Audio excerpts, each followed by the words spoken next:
I'm Danny Epperson at the spectacular Commodore Dinner Theater in downtown Portsmouth. Thanks for joining me for WHRO Cinema 15. We are turning up the heat with a presentation of the sultry 1958 drama, Cat on a Hot Tin Roof.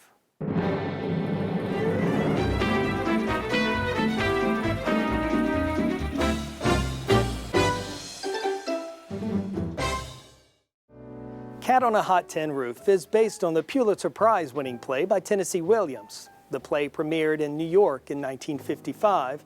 It earned the Pulitzer that same year, which incidentally was the second for Tennessee Williams. I'd rather stay on this hot tin roof. He also won in 1948 for A Streetcar Named Desire. By 1958, Williams was used to Hollywood adapting his productions for the big screen. He'd already had hit film versions of Streetcar and The Rose Tattoo.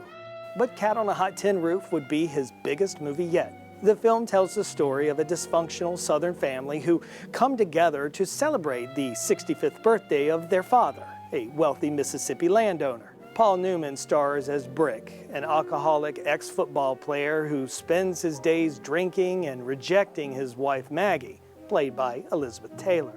This film packs a lot of drama into one day, with tension so palpable that it feels more stifling than the summer heat. I feel all the time like a cat on a hot tin roof. There are some dark themes in this movie, but the performances are electrifying. This film was originally going to be shot in black and white, but once the leads were cast, filmmakers realized that Taylor's violet eyes and Newman's baby blues needed to be seen in full color. Audiences and critics seem to agree Cat on a Hot Tin Roof was one of the top box office hits of 1958. It received 6 Oscar nominations, including Best Picture, Best Actor for Paul Newman, and Best Actress for Elizabeth Taylor.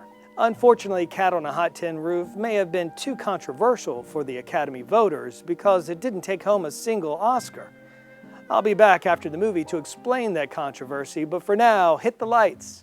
Maybe crank up your AC and let's get ready for Cat on a Hot Tin Roof.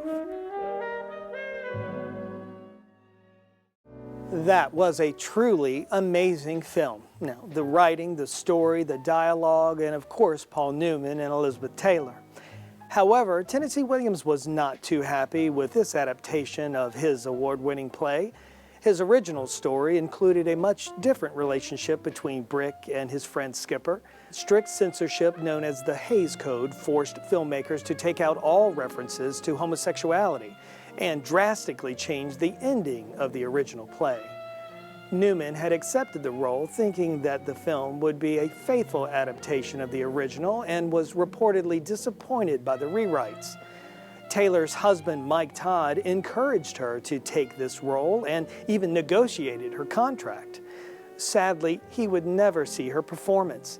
Todd was killed in a plane crash on the same day the filming began.